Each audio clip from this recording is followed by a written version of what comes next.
En Simple Church simplificamos la forma de hacer iglesia. Es por eso que a partir de hoy puedes llevar la iglesia donde tú estés, directo en tu teléfono. ¿No te gusta leer o te complica entender la Biblia? Tenemos diferentes series mensuales de estudio en video solo para ti. Elige tu red social favorita y únete a nosotros. Estamos en todas las redes sociales, búscanos como @SimpleChurchOficial. Te esperamos. A Bernard Naranson, quien ya está difunto, él fue llamado el rey del aborto. Él colaboró en la legalización del fin de la gestación en Estados Unidos en los años 70. Cofundó el grupo abortista Naral y él dijo en una entrevista: soy personalmente responsable de 75,000 abortos. Confesó en una ocasión: he abortado a los niños por nacer de mis amigos, de mis colegas, de mis conocidos e incluso de mis maestros. Añadió más tarde, poco tiempo después de que el fallo de Roe versus Wade comenzase a otorgar cobertura inconstitucional al aborto, la imagen de un niño en una pantalla de ultrasonido al realizar la ecografía le impresionó. El bebé intentaba alejarse de la pinza con la que se realizaba un aborto quirúrgico. Después de esta experiencia, el doctor Naranson, que nunca había dudado de su confianza en cuanto a los procedimientos de aborto que realizaba, comenzó a dar testimonio en defensa de la vida. Dijo: uno de los argumentos a favor del aborto es insistir en que la definición de cuando comienza la vida es imposible, que es una cuestión teológica, moral o filosófica, cualquier cosa menos científica. Sin embargo, en su libro La mano de Dios, él escribe que la fetología muestra de forma evidente que la vida comienza en la concepción.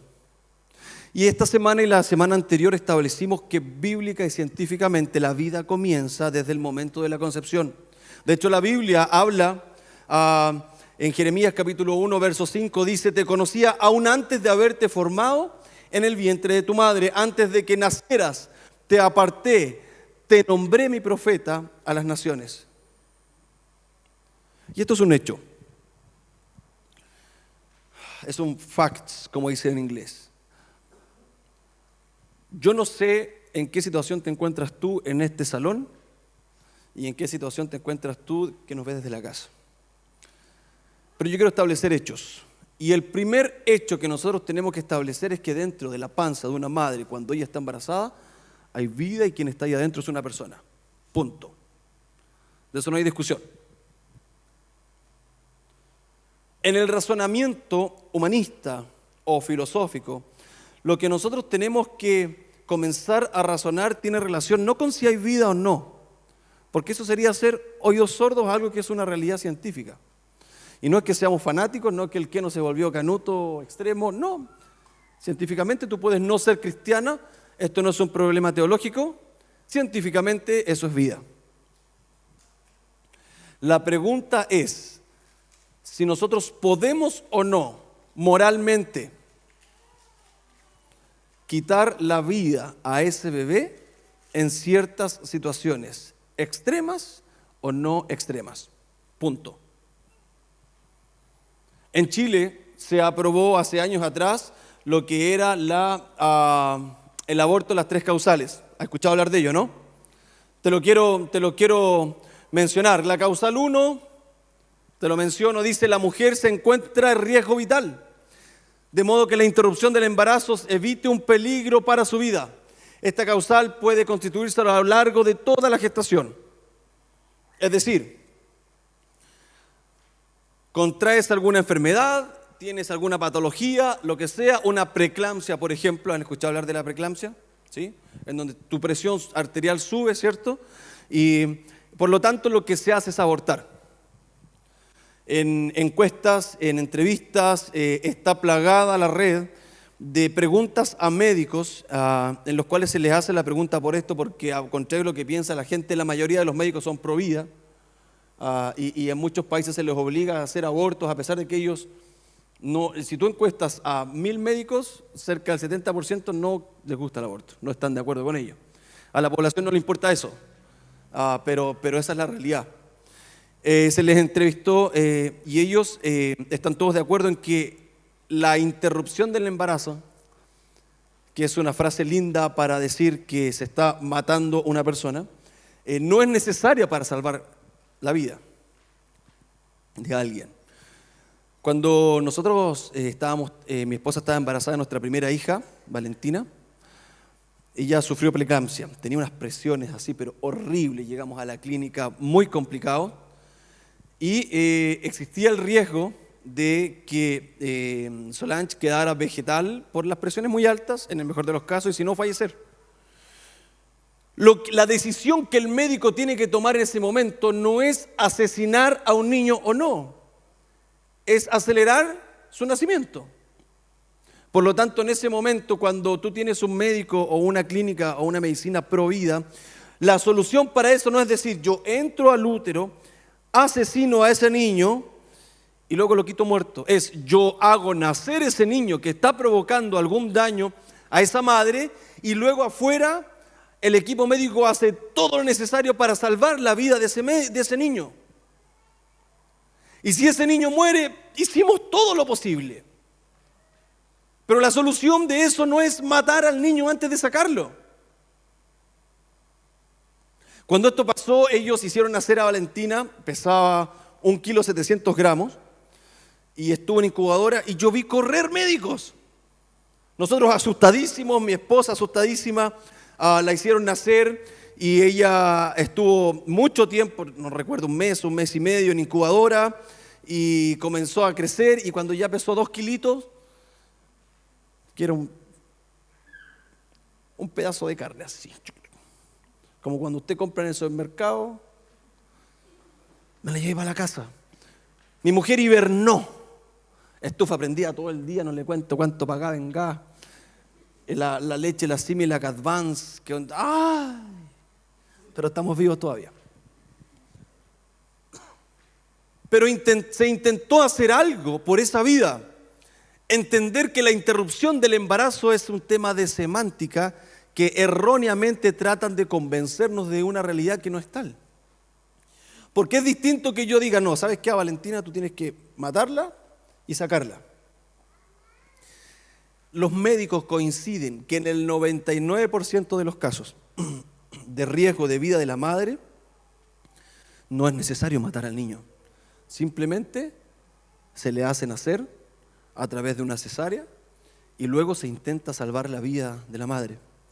Por lo tanto, esta causal no es una causal que en su mayoría genere un problema en nuestra sociedad. No es algo por lo cual yo vea necesario invertir tiempo en legislar para poder llegar a hacerlo. La prohibición del aborto en Chile no ha impedido ni antes ni ahora que los médicos practiquen de manera legal y abierta terapia necesaria para salvar la vida de la madre. En la causal 2 tiene relación con que el embrión o feto padece de una patología congénita, adquirida o genética incompatible con la vida extrauterina independiente. O sea, ese niño viene con problemas. Por lo tanto, ese médico dice, este niño no va a vivir, matémoslo. La pregunta es, ¿la vida de ese niño comienza cuando él nace? ¿O será que dentro de la panza de su madre está viviendo? Porque cuando a ti te dicen ese niño no va a vivir, significa que hoy no está viviendo, y eso no es cierto científicamente. Ese niño está viviendo. Y el tamaño, el largo de una vida no tiene relación con años. Nosotros vivimos 70, 80 años. Ese niño probablemente va a vivir solo 9 meses y Dios vive por la eternidad. Y para Él nosotros somos peor que un feto. Pero Él en ese momento en el cual se está pensando en abortar, por mucho que viva 9 meses, está viviendo. No comienza su vida cuando sale de la panza de su madre. ¿O estoy equivocado? Pero resulta que el médico de forma infalible dice, no, este niño no va a vivir. Y yo me acuerdo hace un tiempo atrás, tuve una experiencia bien desagradable, y cuando digo esto me acuerdo de Tamar, porque por no ir a la podóloga, mi querido dedo gordo del pie derecho se encarnó. Entonces yo fui al médico, y el médico me dijo, tengo que operarlo de su uña del pie. Lo peor que podía hacer. Yo que soy cobarde, las agujas y todo, lo pasé muy mal. Podría contar toda una tarde de cómo lo pasé mal. Y recuerdo que cuando entré a la clínica para que me operaran, me pasan un contrato que yo tuve que firmar, en el cual ellos me decían que la medicina no es una ciencia exacta y que yo desligaba de toda responsabilidad a los médicos por algo que pudiera salir mal en el procedimiento de una uña. Pues era una uña que estaba metidita, de haber sido ¿cuánto? 2 milímetros, 3 milímetros, provocando dolor. No, porque el médico, el cuerpo, todos los cuerpos reaccionan distinto. ¿En serio? Sí. Y no todos reaccionan igual a la anestesia. ¿En serio? Claro, caballero. Entonces usted me puede explicar cómo un médico a mí me puede decir fehacientemente que ese cabro chico va a morir cuando nazca, si no es una ciencia exacta, si no es 2 más 2. Porque el ser humano no reacciona igual. Yo he estado con personas con cáncer que le dicen va a vivir 6 meses y llevan 5 años con vida. ¿Usted no conoce gente así? Pero entonces con esa persona que lleva 6 meses con cáncer, matémosla. Porque el médico ya le puso fin, ya le puso fecha a su lápida. ¿Cómo alguien, sabiendo que lo primero que haces cuando tú entras a la clínica, me acuerdo mi hija hace 2 semanas atrás estuvo internada en la clínica porque contrajo una bacteria y un enreo. Y le hicieron un examen, un escáner con contraste, con yodo. Así el contrato que tuve que firmar. Porque uno no sabe cómo reacciona el cuerpo de la niña. Por el yodo.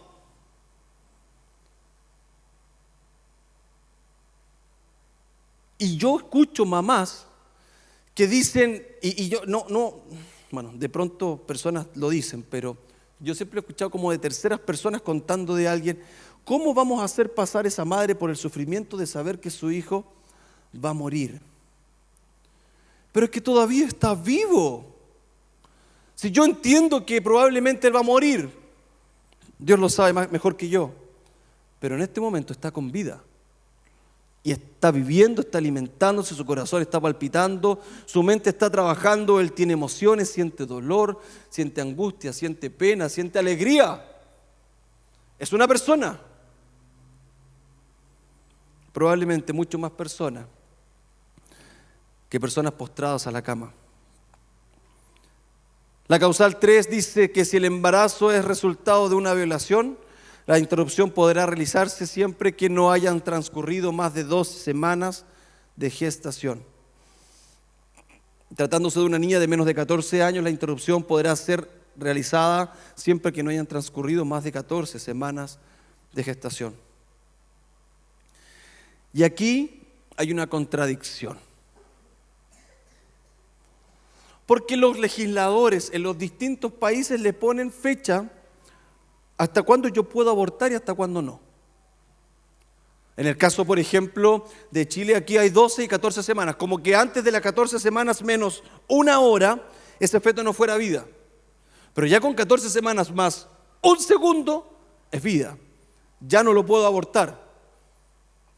Y el gobierno gasta dinero en difundir, en ayudar, siendo que cada vez vemos colegios más sexualizados, colegios en los cuales se les motiva a la promiscuidad, se les motiva a poder ejercer o desarrollar una vida sexual activa antes de tiempo, y mientras que los indicadores de aborto cada vez suben más. ¿Cómo se ha encargado de formar el speech la sociedad de tal forma de hacerme humanizar algo como el asesinato? De hacerme razonar si vale la pena o no matar a ese niño, pero ese niño no va a dejar de estar vivo, no va a dejar de ser un niño por el hecho que haya sido violada.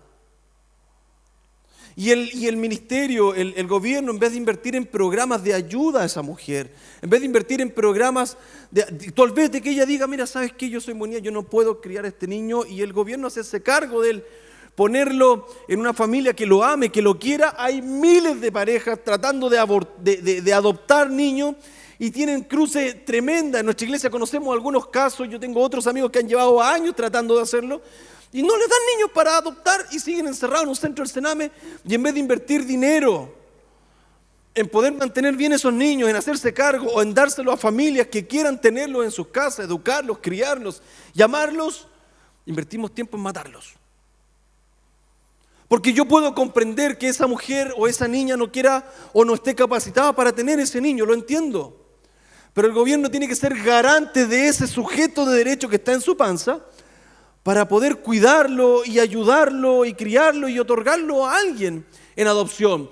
Pero hoy en Chile el que adopta es el que tiene más dinero, en donde hay fundaciones de de adopción, hogares de menores donde tú tienes que pagar incluso un porcentaje de tu sueldo mensualmente por varios meses para que recién puedas adoptar un niño. Pero matarlo es gratis. Pero que nazca tengo que pagar. La clínica, el médico, la leche, los pañales, pero matarlo es gratis. Pero si quiero adoptarlo tengo que pagar. Y el mundo está al revés. El incentivo se vuelve perverso cuando mi gobierno no es pro vida. ¿Cuántos de los que hoy están aquí creen en este librito hermoso? ¿Cuántos? A ver, ¿cuántos? ¿Sí? ¿Creen eso, no? Y este libro dice algo que a mí me motiva y me motivó a dar este mensaje. Salmos capítulo 82, verso 3 y 4 dice: defiendan la causa del débil y del huérfano. Mantengan los derechos del pobre y del oprimido. Libren al débil y al necesitado, líbrenlos de la mano de los malvados. Y es que en todo esto nosotros tenemos algo que decir. Y es que hay tantos mitos acerca del aborto, y yo quiero que usted ponga atención en eso. El aborto no es voluntario. Cerca del 75% de las mujeres que abortan no lo hacen por decisión libre, sino obligadas por decisiones insoportables de sus parejas, de sus familias y de sus trabajos, frente a las que no ven ninguna otra salida.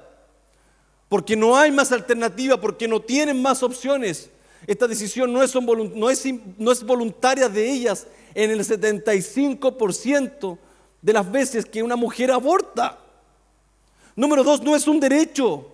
Ninguna mujer tiene derecho a matar una vida, aunque está viva dentro de su cuerpo. Esta tiene un derecho de ser protegida, al igual que el niño tiene el derecho de ser adoptado.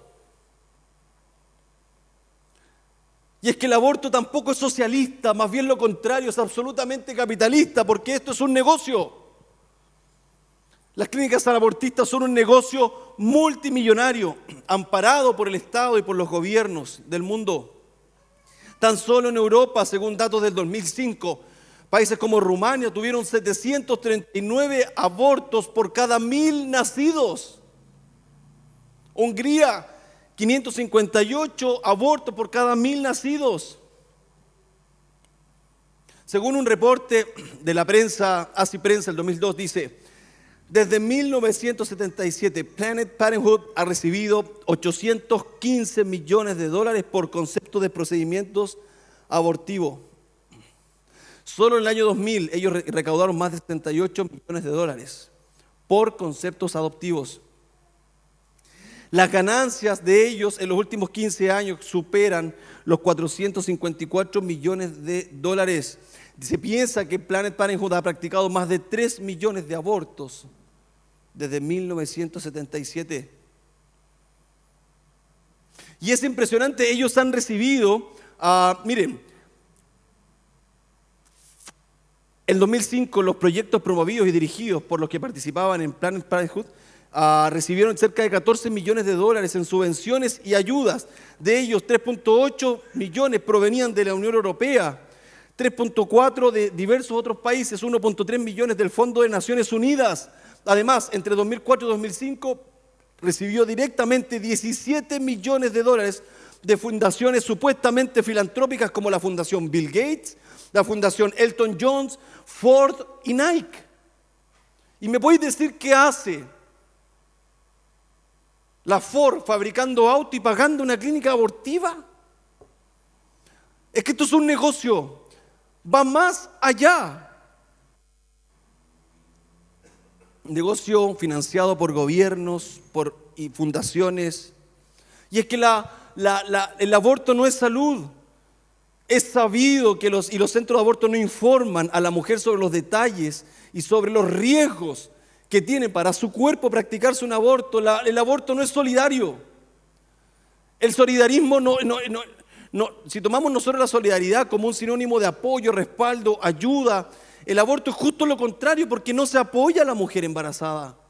No se le ayuda, simplemente se le da una solución momentánea sin importar cómo va a quedar destruida su integridad y su capacidad psicológica de ahí en adelante. El aborto no es un logro de la sociedad. Todos los expertos coinciden que el aborto es un fracaso de la sociedad. Cuando es parte de la degradación, cuando ya llegamos a lo más profundo de nuestra sociedad, es donde nos encontramos abortando. Se entrevistó al doctor Jesús Poveda, muy famoso en España, y dice que él evitaría 3 de cada 4 abortos que realiza. Y otro mito es que el aborto no defiende a la mujer. Defender a la mujer es informar de las opciones, ofrecer apoyos necesarios que los necesitan, ofrecer apoyo financiero, apoyo psicológico, como lo hace la Fundación Nacerán en Chile, a quienes conocemos a los encargados de ello, como lo hace la Fundación Madrina en España, que ya ha apoyado a más de 140.000 mujeres. Eso es defender la mujer. Y es que el aborto no es progresista. No dejar nacer a un ser humano es matar todo su futuro, no tiene relación con progreso. Esa no es evolución. Eso no es lo que queremos en nuestro próximo avance. No es moderno. No es inocuo, no es quitar un apéndice, no es sacar unas amígdalas. No es libertad.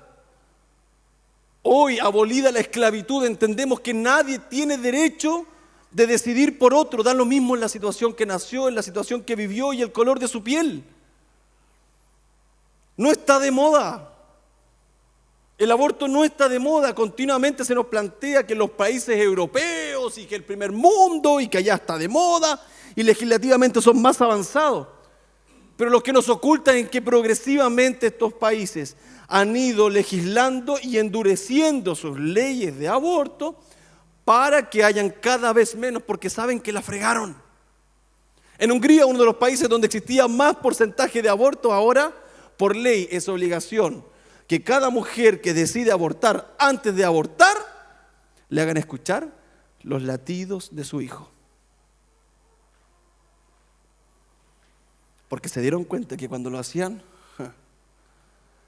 fuera de toda duda, creas en Dios, creas en la Biblia, conozcas al Keno, a Simple Church, cuando escuchas ese latido te das cuenta ¿de qué? De que estás vivo.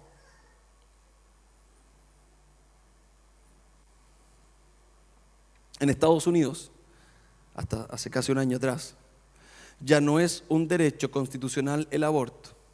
Por lo tanto, cada estado puede decidir sobre ello.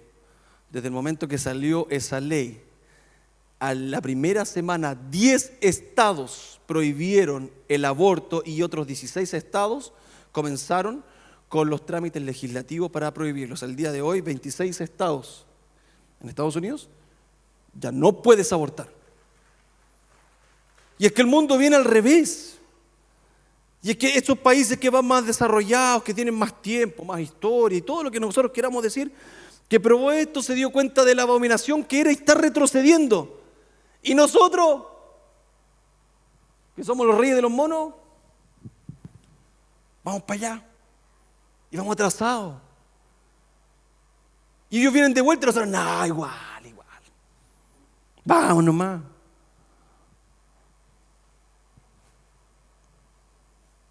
El aborto no está de moda. El aborto no es ciencia. Incluso en Madrid, yo les comenté de Estados Unidos, en Madrid cerca de 2.000 académicos se unieron y firmaron una declaración. Existe sobrada evidencia científica de que la vida comienza en el momento de la fecundación. No es racional.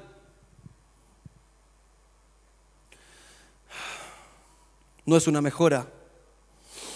No respeta los derechos humanos y no es una solución. Y tampoco, de hecho es un argumento que se usó en Chile, Solo los ricos se hacen abortos seguros. ¿Se acuerdan de ese argumento? Pero es que es tan dramático esa afirmación que entonces podemos legalizar todo lo demás que las personas con dinero pueden tener acceso con el fin de que esto pueda democratizarse y todos los demás puedan hacerlo. Como por ejemplo el incesto, la prostitución infantil. Porque si él puede pagarlo, el argumento es, si él lo paga y yo no, es injusto que yo no lo haga. Porque si él puede abortar, porque paga clandestinamente en alguna parte, entonces legalicémoslo para que todos lo hagamos. Ese es el argumento. Entonces, como expresión de igualdad, se legaliza el aborto para emparejar la cancha. Pero para eso existe el Estado. El Estado existe para hacer una ley que diga que lo que está haciendo el rico está mal, los fiscalice, los investigue y los meta preso. Y no que para emparejar la cancha lo legalice para que yo que no tengo dinero también pueda hacerlo. Carol Everett estuvo en la industria del aborto en el área de Dallas, Texas, desde 1977 hasta 1983 como directora de 4 clínicas y era propietaria de 2. Ella en el año 73 se hizo un aborto y empezó a pensar en lo que vivía. Y se le hizo una entrevista hace un tiempo atrás. Y le preguntan, ¿cuánto dinero estabas ganando en la industria del aborto antes de que renunciaras? Estaba ganando una comisión de $25 por cada aborto que yo vendía. Estamos hablando del año 70, ¿ok? Pensemos que hoy día eso es mucho más. En el año 1983, el año que me fui, había ganado aproximadamente $250,000. En el año 84 estábamos operando en 5 clínicas, interrumpiendo cerca de 40,000 embarazos y con esa proyección yo calculé ganar $1 millón. Dinero, dinero, dinero, allí era donde estaba mi corazón. Luego le pregunta a la periodista, ¿a qué se refiere usted con vender abortos? El producto, el aborto, es hábilmente comercializado y vendido a la mujer en un momento de crisis en su vida. Ella compra el producto y si lo encuentra defectuoso y quiere regresarlo para un reembolso, no puede porque es demasiado tarde, ya su bebé está muerto. ¿Y de qué manera es engañada la mujer?, le preguntan. De 2 maneras. El personal de la clínica y los vendedores de abortos, vendedores profesionales, comisionistas, deben negar la personalidad del bebé y el dolor causado por ese procedimiento. Cada mujer tiene 2 preguntas en su conciencia. 1, ¿es un bebé? Y 2, ¿me dolerá mucho?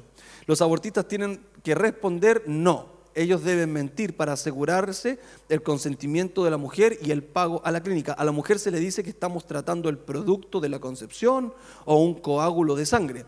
A ella se les dice que sentirán solo ligeros calambres, mientras que en realidad el aborto es extremadamente doloroso. Es un negocio. ¿Cuáles eran los métodos de aborto que se usaban en sus clínicas?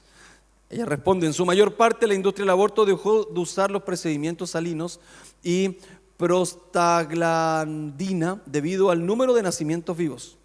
Porque recuerden que si él se le inyectaba esta solución salina en su líquido amniótico y el bebé vivía, cuando él nacía tenían que dejarlo morir en una sala apartada. Ya no podían matarlo, digamos, o desmembrarlo. Lo dejaban moviendo. Un nacimiento vivo significa que usted debe dejar que el bebito muera y deshacerse de él de una manera repugnante. La mayoría de los abortistas usan el método D y E, dilatación y evacuación. Para el segundo y tercer trimestre, los abortistas usan largos forceps para despedazar al bebé dentro del útero de la madre para remover los pedazos. Así evitan los efectos secundarios de nacimientos vivos y que la mamá pase por la experiencia de un parto. Pero este es un procedimiento horrible en el cual el bebé despedazado debe ser reconstruido fuera del útero para asegurarte de que salieron todos los pedazos de él.